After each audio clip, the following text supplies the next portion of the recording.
네, 안녕하세요. 네이마리입니다. 이번 시간에는요, 지난 시간에 배웠던 매각물건 명세서를 가지고 우리가 권리 분석을 했었는데요. 이번 시간에는 다양한 사례별 매각물건 명세서를 가지고 왔습니다. 그래서 매각물건 명세서 한 장 가지고서도 권리 분석이 가능하다라고 말씀을 드렸었죠. 그래서 다양한 사례별로 제가 매각물건 명세서를 가지고 왔으니까요. 현재 실제 진행되고 있는 사건이다 보니까 하나씩 그 사례를 풀어보고 권리 분석을 해보는 시간을 갖도록 하겠습니다. 자, 첫 번째 물건입니다. 자, 우리가 경매 물건에 있어서는 어떻게 보면은 가장 좋아하는 물건이 될 수 있고요. 그리고 가장 많이 보게 되는 사례가 될 수도 있습니다. 여기 보면 임차인 정보란을 보게 되면 조사된 임차 내역이 없음이라고 표시가 되어 있죠. 자, 이 말뜻은 채무자 겸 소유자가 점유하고 있는 물건으로서 임차인이 점유하지 않고 있다라는 뜻입니다. 자, 바꿔 말하면 우리가 대항력을 갖춘 임차인이 아무래도 입찰에 유의해야 되고 위험한 물건이 될 수 있기 때문에 권리 분석을 철저히 해야 한다라고 배웠었는데요. 근데 애초에 조사된 임차 내역이 없다라는 얘기는 뭐예요? 임차인 권리 분석을 할 필요가 없다라는 얘기입니다. 자, 그러면 임차인이 없을 경우에는 이렇게 공란으로 표시가 되고요.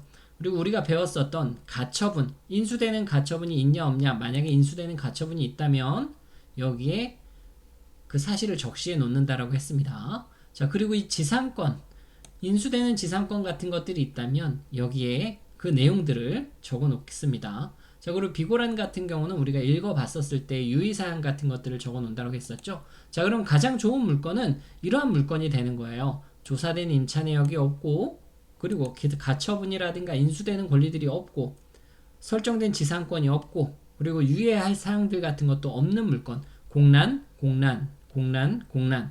이렇게 전체적으로 아무런 정보가 없는 물건들이 우리 같은 입찰자 입장에서는 가장 깨끗하고 안전한 물건이 되겠죠. 자, 그러면 이러한 물건들은요, 말 그대로 시세 파악만 제대로 한 다음에 입찰가 산정만 하시면 그냥 이러한 물건들은 완전히 안전한 물건이 되는 겁니다. 자, 이런 물건들이 경매 물건 속에서 은근히 많이 있거든요. 네, 열에 세네 건. 요즘에는 이 전세 사기 물건들이 경매로 많이 유입이 되다 보니까 대다수가 특히 빌라 같은 경우에는 서울이나 수도권의 빌라들은 대부분 다 대항력을 갖춘 임차인의 물건들이 굉장히 많이 있어요. 그래서 이러한 물건들은 권리 분석도 힘들고 입찰이 어려운 부분들이 있는데 그러한 전세 사기 물건들만 빼면 열의 세네 건 물건들은 대부분 다 이렇게 임차인이 없거나 이런 조사된 임차인 내역이 없어서 혹은 뭐 대항력이 없거나 이러한 물건들이 열에 다섯 여섯 건 되고요. 이렇게 채무자 겸 소유자가 점유하고 있는 물건들이 열에 한 세네 건 정도 돼요. 전세 사기 물건만 빼면. 생각보다 많이 있기 때문에 이러한 물건들만 찾아서 입찰을 하는 것도 초보자분들한테는 굉장히 좋은 전략이 될 수 있다는 겁니다. 자, 그러면 다음 물건 보도록 하겠습니다. 자, 다음 물건을 보게 되면 다음 물건은 지금 임차인의 정보가 기재가 되어 있습니다. 이거는 임차인이 점유를 하고 있다라는 뜻이고요. 그럼 우리가 하나씩 살펴보도록 하겠습니다. 최선 순위로 설정된 권리가 2021년 7월 21일 근저당권입니다. 자, 그리고 배당 요구 종기일은 2024년 7월 26일이고요.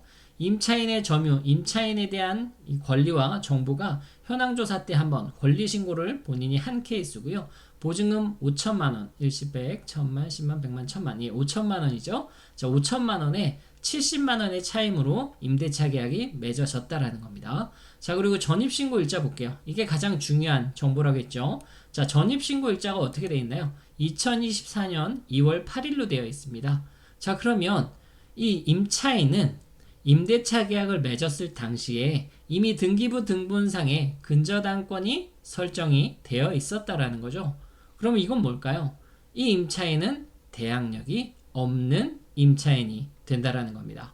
자, 그러면 이 임차인 입장에서는요, 이미 임대차 계약을 맺었을 때 등기부 등본이 설정이 되어 있음에도 임대차 계약을 맺었기 때문에 임대차 보호법상 대항력을 인정해 줄 수가 없다라는 거죠. 자, 그러면 이 물건은 대항력이 없는 물건으로서 입찰에 있어서는 우리 같은 입찰자 입장에서는 굉장히 안전한 물건이 된다라는 겁니다. 자, 그리고 등기부 권리 분석을 해보면 가처분, 인수되는 가처분이 없죠. 그리고 설정된 지상권도 없습니다. 비고란 유의해야 될 사항도 없고요. 자, 대항력 없는 임차인이 존재하며 그리고 인수되는 가처분이라든가 지상권 등도 없는 입찰에 아주 깨끗한 물건이 된다라는 거죠. 이러한 거는 앞전과 마찬가지로 시세 산정만 한 다음에 바로 입찰가 산정만 하시면 되는 매우 안전한 물건이 된다라는 겁니다. 자, 그러면 다음 사례 매각물건 명세서를 보도록 하겠습니다. 자, 다음 사례 같은 경우에도요, 임차인이 점유를 하고 있다 보니까 우리가 하나하나씩 권리 분석을 해보도록 하겠습니다. 자, 최선순위 설정일자가 2022년 8월 2일 압류입니다. 자, 그리고요, 임차인의 정보가 나와 있는데요. 이 임차인은 지금 6천만 원의 보증금을 가지고 있어요. 자, 전입신고일자는 2022년 3월 10일입니다. 그러면 이 임차인은요, 지금 임대차 계약을 맺고 이 집에 전입해서 살고 있는 게 말소 기준 권리보다 앞서서 살고 있다는 얘기거든요. 그럼 이런 분들은 말 그대로 임대차 보호법의 보호를 받고 대항력을 인정받을 수밖에 없다라는 겁니다.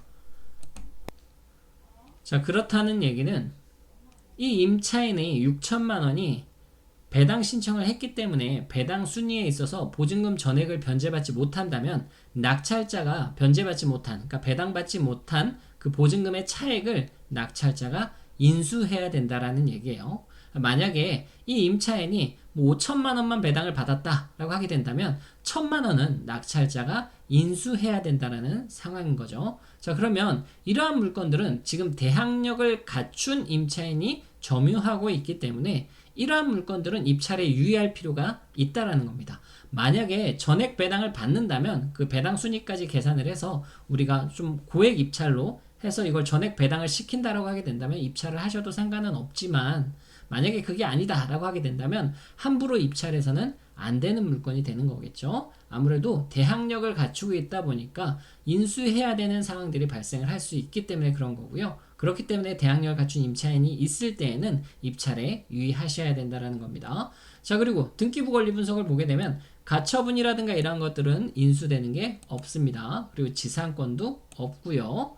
자, 이렇다는 얘기는 대항력을 갖춘 임차인이 있고요. 그 나머지에 권리되는 인수사항은 없습니다. 그래서 이러한 물건들은 함부로 입찰을 해서는 안 되고 다시 한번 권리 분석이라든가 배당 순위를 철저히 조사하셔서 만약에 내가 이 물건을 꼭 입찰하고자 한다면 내가 인수해야 되는 금액과 내가 그리고 써내는 입찰가의 총합이 시세보다 낮을 때 입찰을 하셔야 되겠죠. 그래서 한마디로 이러한 대항력이 있는 물건들은 입찰에 다시 한번 유의할 필요가 있다라는 얘기입니다. 자, 그러면 다음 사례의 매각물건 명세서를 보도록 하겠습니다. 자, 다음 사례는요, 최선수의 설정일자가 2019년 7월 4일 근저당권입니다. 자, 그리고 임차인이 점유를 하고 있는데요. 자, 이 임차인을 보게 되면 2019년 4월 9일 전입을 했습니다. 자, 그렇다는 얘기는 이 임차인은 대항력을 갖춘 임차인이고요. 보증금 1억 3천만 원을 전액 변제받지 못한다면 낙찰자가 인수부담해야 된다는 겁니다.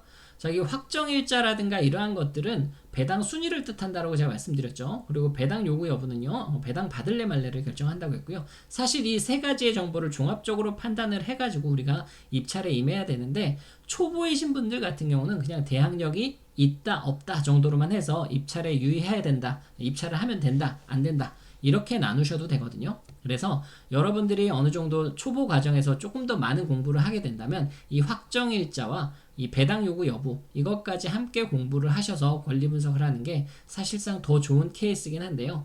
초보이신 분들이 그냥 나는 바로 입찰만 하고 싶다라고 하게 된다면 이 전입신고 일자만 가지고 우리가 최선순위 일자와 비교를 해서 대항력 유무를 판단한 다음에 입찰가 산정을 하시면 된다라는 겁니다.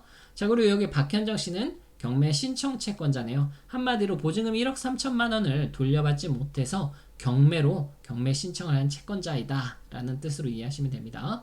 자, 그러면 우리는 지금 대항력을 갖춘 임차인이 점유하고 있기 때문에 이 물건도 함부로 입찰해서는 안 되는 물건이겠죠. 그렇죠? 온전히 1억 3천만 원이 다 배당을 받는다면 이 물건도 입찰을 해도 되겠지만, 만약에 이 사람이 뭐 1억 원 정도밖에 배당을 받지 못한다라고 하게 된다면 낙찰자가 3천만 원을 인수해야 되는 상황들이 발생을 할 수 있거든요. 그렇기 때문에 이렇게 대항력을 갖춘 임차인이 전입이 되어 있는 경우, 점유를 하고 있는 경우에는 입찰에 유의를 하셔야 된다라는 겁니다. 자, 그리고 인수되는 가처분 없고요. 지상권 없습니다. 그리고 비고란의 유의사항들도 없네요. 자, 그리고 다음 케이스를 보도록 하겠습니다. 자, 지금 이 물건의 최선 순위 설정 일자는요, 2023년 11월 27일 경매 개시 결정 등기가 말소 기준 권리가 되는 거고요. 여기 보게 되면 임차인이 2명이 존재하고 있습니다. 자, 이 임차인 2명이 있다면 어려울 필요 없어요. 그냥 하나하나씩 해결하고 권리 분석해보면 그만입니다. 자, 여기 임차인, 첫 번째 임차인을 보게 되면 2019년 11월 27일, 네, 11월 27일 전입을 했네요. 자, 확정일자는 없고요. 배당 신청도 하지 않았습니다. 자, 이 얘기는 최선 순위 설정 일자보다 빠른 임차인의 전입이 있기 때문에 이 임차인은 대항력이 있는 임차인입니다. 자, 다만 대항력이 있지만서도 확정일자가 없고 배당 신청을 하지 않았기 때문에, 그리고 보증금도 얼마인지 몰라요. 이렇다는 얘기는 뭡니까? 어떤 일이 있어도 이 사람의 보증금은 반드시 낙찰자가 인수해야 됩니다. 왜? 보증금이 얼마인지 모르지만 배당 신청 자체를 안 했거든요. 그래서 대항력은 갖췄지만 배당 신청을 안 했기 때문에 보증금이 얼마든지 간에 낙찰자 인수 사항이 된다는 거예요. 이 말은 바꿔 말하면 이 물건은 입찰해서는 안 되는 물건이다. 이게 바로 첫 번째 이렇게 바로 권리 분석에 대한 결과가 나와버렸죠. 자, 그리고 두 번째 임차인을 보게 되면 2019년 9월 6일 최선 순위 설정 일자보다 또 빠른 전입 일자를 가지고 있는 임차인이 있네요. 그럼 이 임차인도 대항력을 갖춘 임차인이 됩니다. 이 임차인 같은 경우는요, 확정 일자가 있고 배당 신청을 했기 때문에 뭐 이 배당에 있어서 참여는 할 수 있겠지만 이 첫 번째 임차인이 있다 보니까 이 배당을 다 받을 수 있을지, 그리고 이게 만약에 입찰자가 나올지는 미지수예요. 자, 그리고 이 임차인 같은 경우는 지금 경매 신청 채권자라고 이야기를 하고 있고요.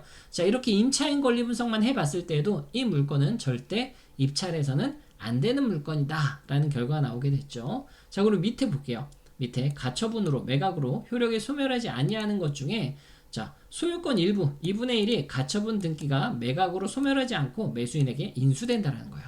한마디로 가처분, 선순위 가처분이 있다는 얘기고요. 이게 최선순위 설정 일자보다 앞서는 가처분 등기가 있고, 이 가처분 등기는 낙찰자한테 인수된다는 겁니다. 그래서 등기부 권리 분석을 해도 이 물건은 가처분 때문에라도 인수해서는 안 되는 물건이 되는 거고요.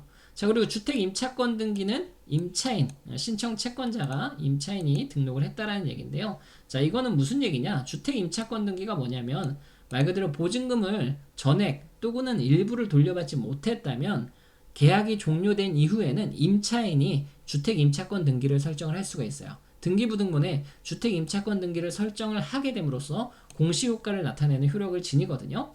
자, 이 얘기인즉슨 한마디로 이 임차인이 내가 보증금을 돌려받지 못했으니 임차권 등기를 설정했다라는 겁니다. 한마디로 대항력 있는 임차인을 다시 한번 임차권 등기를 행함으로써 이거를 공시했다라는 효과고요. 한마디로 이거는 그냥 전액 변제되지 않으면 매각으로 소멸하지 않고 매수인에게 인수된다라고 이해를 하시면 됩니다. 자, 그러면 임차인 권리 분석을 하더라도, 그리고 등기부 권리 분석을 하더라도 이거는 인수되는 가처분이 있고요. 대항력 갖춘 임차인이 있기 때문에 절대 이 물건을 입찰해서는 안 되는 물건이 되겠네요. 자, 여러분, 이렇듯 우리가 지금까지 다양한 사례들을 봐왔는데요. 자, 이거 복습하는 차원에서 다시 한번 볼까요? 자, 이 물건 여러분들 잘 기억하시기 바랍니다. 정부가 공란으로 되어 있는 거는 뭐다? 채무자금 소유자가 점유하고 있는 물건이었던가, 뭐 아무도 전입이 되어 있지 않은 물건이다 보니까 이런 거는 말 그대로 이제 시세 파악만 하고 입찰가 산정만 하면 되는 안전한 물건이 되는 거고요. 자, 이 물건 같은 경우도 대항력이 없는 임차인으로서 우리가 시세 파악만 하고 입찰가 산정만 하면 되는 물건이 된다라고 했습니다. 자, 그리고 이렇게 대항력을 갖춘 임차인이 있는 경우에는 입찰에 유의해야 된다. 알고 계시죠? 자, 그리고 이것도 마찬가지입니다. 이렇게 대항력을 갖춘 임차인이 있을 때는 입찰에 유의하셔야 된다. 자, 그리고 여기 보게 되면, 자, 대항력을 갖춘 임차인이 둘이나 있고, 그리고 인수되는 가처분 등기라든가 이러한 것들이 있다 보니까 이러한 물건은 절대 입찰을 해서는 안 되는 물건이 된다. 네. 자, 이렇게 오늘은요, 다양한 사례를 들어가지고 매각물건명세서 하나를 가지고 권리 분석을 해봤는데요.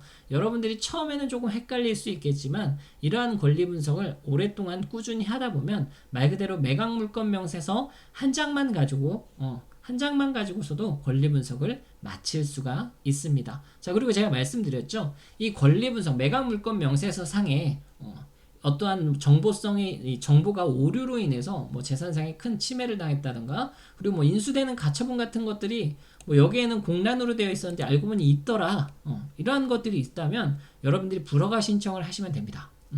뭐 이 설정된 지상권이 없는 줄 알아서 여기는 공란이어서 나는 없는 줄 알았더니 나중에 보니까 지상권이 설정되어 있더라 라고 하게 된다면 불허가 신청을 하실 수가 있다라는 거죠. 자, 그렇기 때문에 이 매각물건 명세서 이 하나 가지고서도 여러분들은 권리 분석을 하실 수 있다라는 거. 자, 꾸준히 연습하시면요 실력은 많이 향상될 테니까요 앞으로도 저와 함께 많이 한번 연습을 해보는 시간을 가져보도록 하겠습니다. 자, 오늘 너무 수고하셨습니다. 다음 강의 때 뵙도록 하겠습니다. 감사합니다. 자, 여러분들 구독과 좋아요 부탁드릴게요.